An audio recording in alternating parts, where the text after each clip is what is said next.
Welcome to a new edition of the Neon Jazz Interview Series with Houston-based award-winning jazz vocalist and songwriter Kristine Mills. The video and single release concert of Blue Isn't Blue Anymore at Parker Jazz in Austin will be on November 4 at 7 p.m. And that will be a precursor to her 7th album, Looking Back, Moving Forward, set to drop on Friday, November 12th. It's a reflection of her several decades-long career. She has a fascinating story and wonderful insights. Get to know her. There's a lot going on, I'd imagine. The EP is releasing in November. My first ever music video is releasing, and then the single's kind of coming out this week. So yeah, we've got a lot, and then we're moving to London. So yeah, it's a little crazy. Yeah, I'd imagine so. So I guess the thing that I want to kind of get out of the way first here is, you know, all of this activity that's going on with you and with everyone else that's getting material out, depending on where you're at and depending on how you view the pandemic, you know, we're kind of coming out. Obviously, live shows are happening. Things are picking up. What does it mean timing-wise to have this come out to kind of be a part of you and everybody's reemergence back into the musical world, so to speak? The interesting thing about this project is that it's a retrospective of my 30 years of songwriting. 2 of the singles, Hold Fast and Dip My Toe, were actually started as part of this new project in 2019 and was planned for release for March of 2020. So we were completely thwarted by the pandemic and had to put the entire project to a screeching halt. And then while kind of going through the pandemic and, you know, trying to contemplate what it was that I was trying to do, what I wanted to try and say, it was where I did come up with the idea that it was time to look back so that I could move forward. So there were songs that we had never released that were fan favorites when we played them live, and then some other works that were part of a project that we started in New York City in 2016 or so. And so it was just kind of a way for me to collect my thoughts, release music that hadn't been heard, you know, the recorded environment, and, you know, present myself for what I wanted to do moving forward. So it took our looking back to now leave ourselves open to what comes next. And I don't really know what that's going to be. I'm talking through a bunch of different ideas with people, so we'll see what happens with the going forward part. Well, ultimately, I guess first and foremost, what do you hope the listener gets from this new EP? What do you want them to get that you're conveying artistically to them? I want them to just kind of see me painting an oral picture of what I've been doing for a number of years. It's interesting to, you know, kind of see the common threads among the song, and that is about, you know, love and whether it's a good thing or a bad thing, you know, the universal topic of love and relationships. And I think it's about growth, you know, what we were writing in 2008 versus the way that we were writing, you know, in 2018 and 2021. You know, it's very different. So it's kind of a broad stroke of my career. And so it's just me having an opportunity to just share little snippets of what's been going on, I guess, over the past 10 or more years in my songwriting. And it was a chance for somebody to kind of have them interact with the songs and maybe parlay some of their experiences into it so that they're connecting on a, you know, personal level and a visceral level to the songs. I don't like to impart so much that I make you feel something. My objective is that you connect to something. I don't demand that the artist hear something. I hope that they find their voice in my voice. And so that's kind of always how I've shared my music, because I feel like everybody's kind of gone through the same thing one way or another. A common thread of what you've been saying is kind of this idea of growth and evolution. And we've obviously, since March of 2020, we've gone through a very tumultuous time. There's been silver linings, but it's been very jarring for a lot of artists. What did you learn about yourself over this time that maybe you didn't realize before that in turn will make you stronger as you return to the stage and pushing a new album out there? One, that I really needed to bone up on my technology. the way that we communicated before in the context of a live performance. I could sell CDs.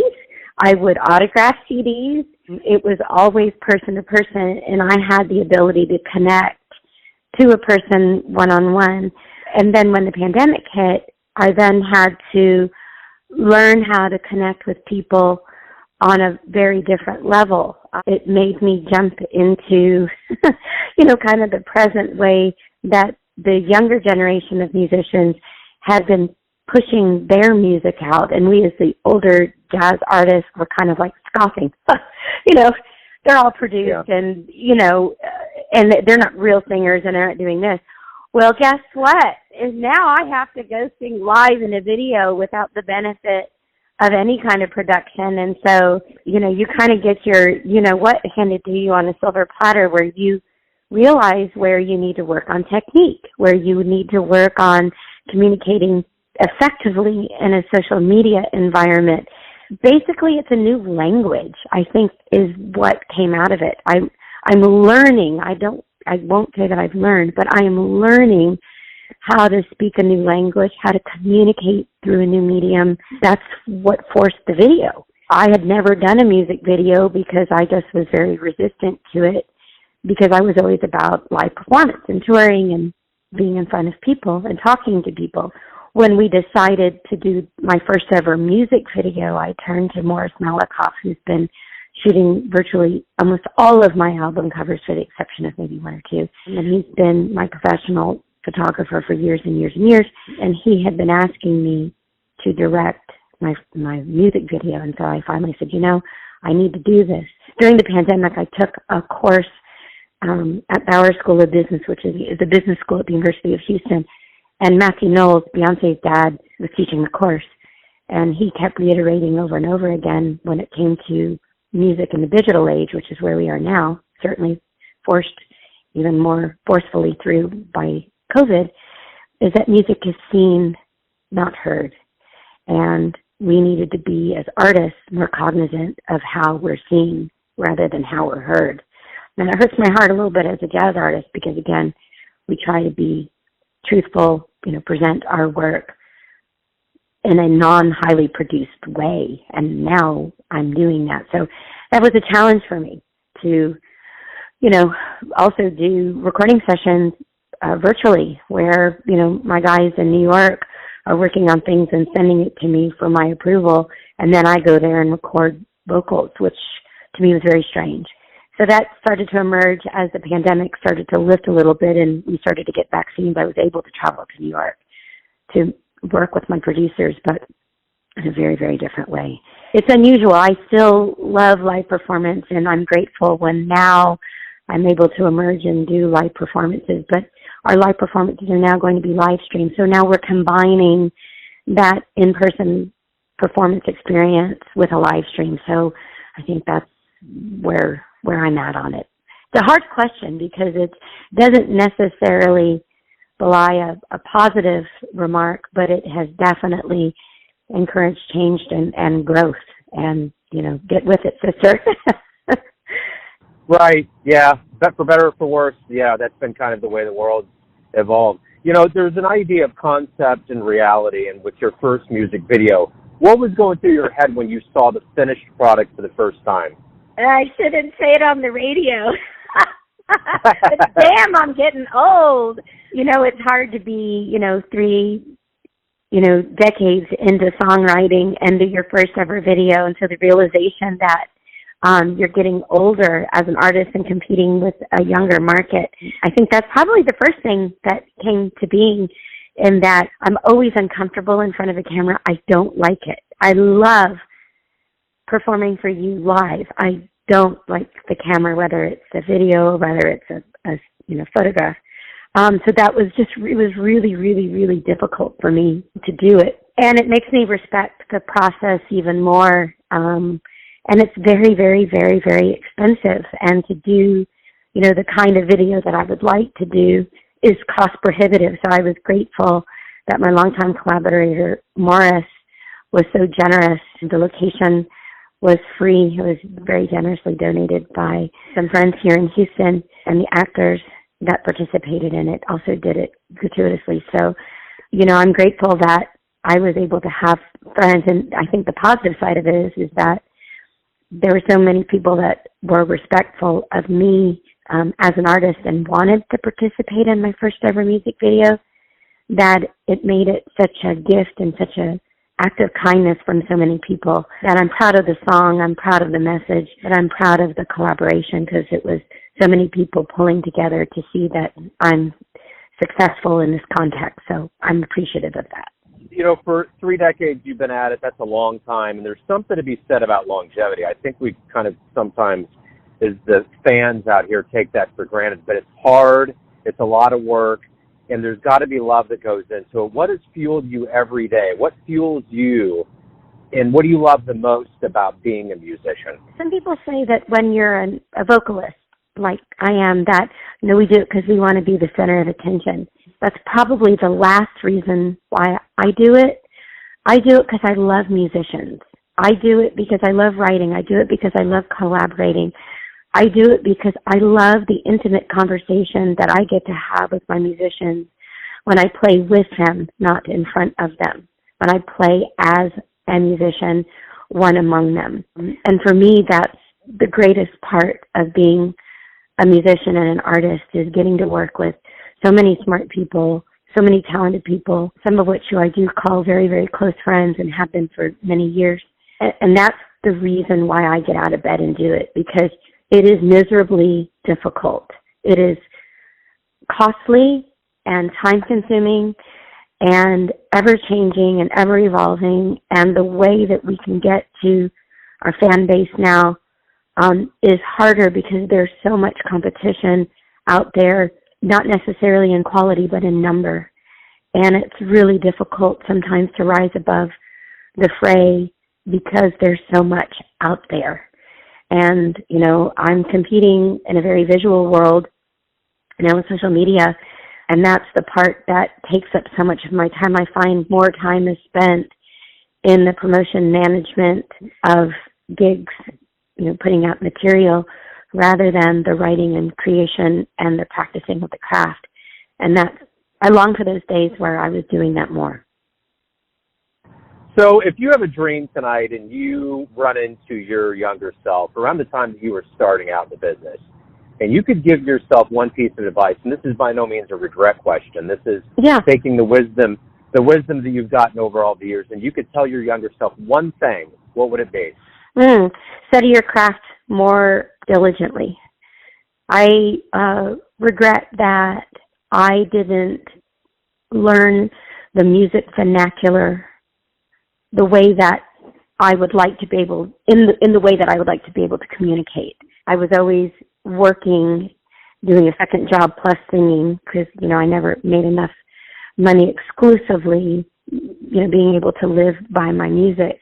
And so much of the craft that I would have liked to have cultivated, I'd never had the opportunity to do, because I just simply wasn't enough time in the day. But then I had an interesting conversation with my producer, Askold Buck, who's a spectacular multi-instrumentalist.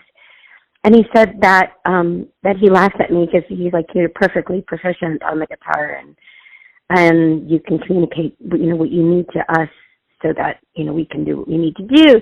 But he says part of my lacking in information then informed my playing by listening to my ear and doing what was pleasing to my ear rather than depending upon classic theory.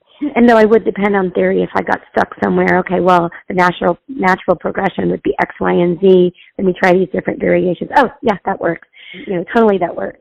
But I wish that I had been more focused on the craft of playing the guitar, and even my craft of singing, spending more time practicing. I would have said, practice harder, young lady. That's exactly what I would have said. Practice harder. Yeah. As we get into this place of anticipation, both fans and musicians of getting back on the stage, what was one of the first live jazz shows that you ever saw that made you think, man, I would love to get up there and do that someday? Oh, that's an easy one. My mom, when I was in high school, took me up to New York to the Cafe Carlisle, and I got to see Bobby Short. And so I got to see Bobby Short and Nina Simone. both at the Carlisle. Wow. Yeah, pretty much. Wow. I also got to see Sting not long after he had left the Police, and he was doing more of his original stuff, which was a throwback to his, jazz roots. That also really inspired me. And then as I got older and I got to, I do a lot of Brazilian music, and there I got to see, I can't think who it is now. I did get to meet Gilberto Gil in person and see him perform live, but there was another artist, I want to say it was a Tiquinho, but I don't know that I'm saying that right, because it was a really long time ago.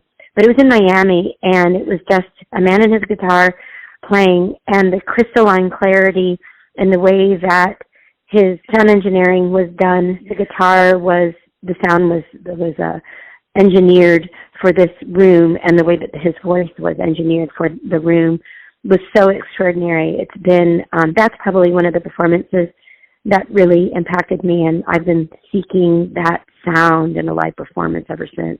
This was something that knocked me out. It was incredible. Incredible. Wow. Yeah, totally. Yeah. Well, the one thing, too, when you speak about these musicians is that you've been around for 3+ decades. You've been around a lot of musicians. What did you learn from the legends and the luminaries that you, in turn, have taught younger musicians that you play around now?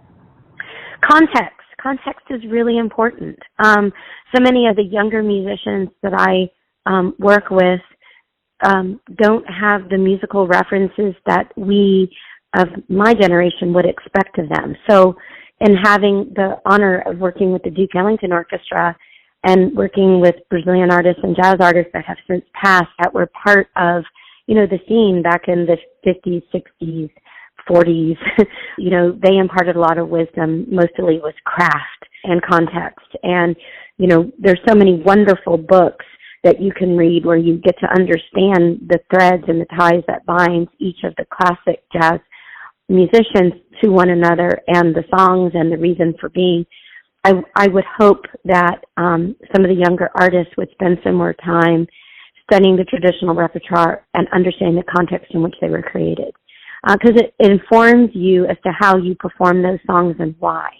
And I think that's what's missing a little bit in the younger generation, is that they've missed some of the context in which the songs and why the songs were created and by whom. So why do you love jazz? Why do I love jazz? I like the history of it.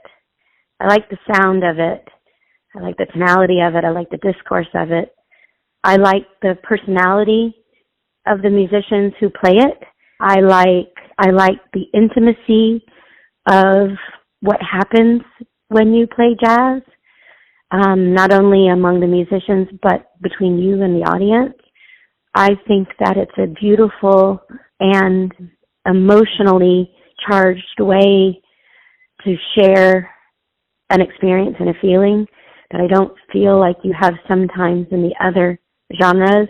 When it's just you and a piano that's really stripped down and you're singing Good Morning Heartache, or you're singing Don't Explain, or if you're singing Do Nothing Till You Hear From Me, or Don't Get Around Much Anymore, Cry Me a River. I mean, these are really poignant songs that have, somebody stamped on somebody's heart big time to have those songs written.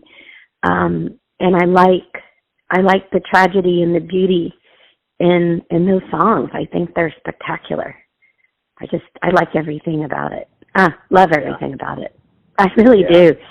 And I've been given permission to sing Nightingale in Berkeley Square by the family. And one of my next recording projects, and this is the looking forward part, my husband's been transferred to London, and so we'll be moving there, not semi-permanently, at least for me, as of December. And I have my first gig is scheduled for January 20th at Piano Smithfield. And the other project that I'm going to work on is a very interesting recording of Nightingale in Berkeley Square, where we tell the true story of what the song is, because there are no nightingales in Berkeley Square, and it's about a lady of the evening, shall we say.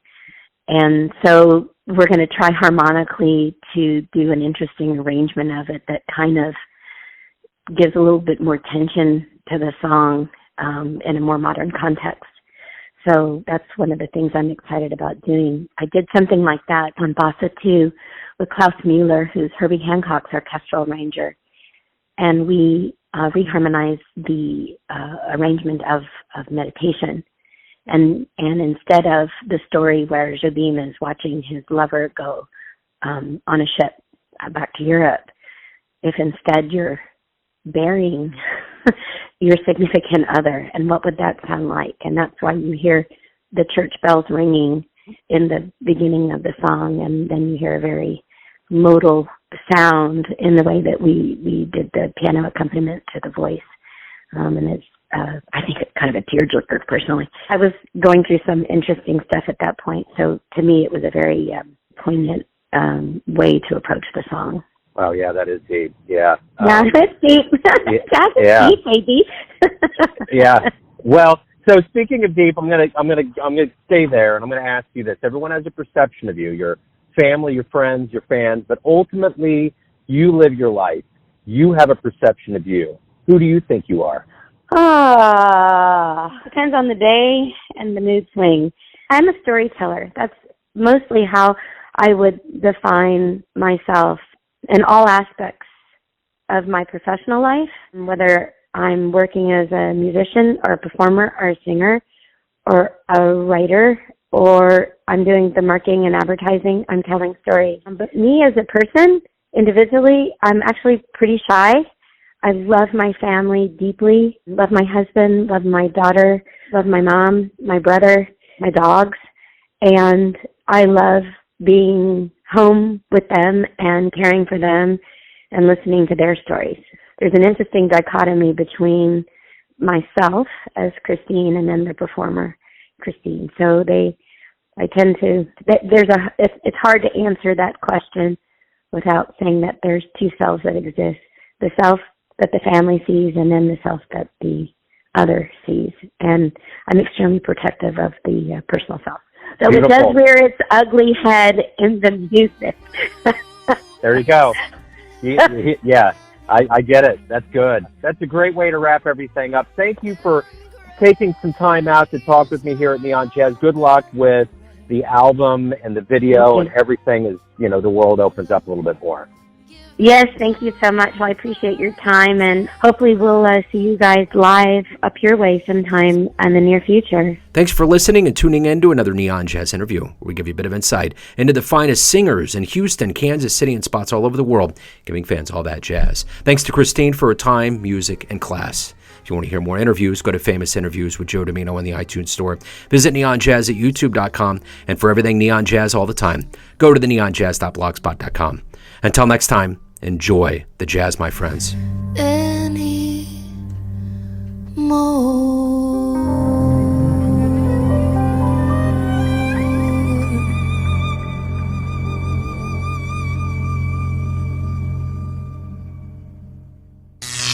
Neon Jazz.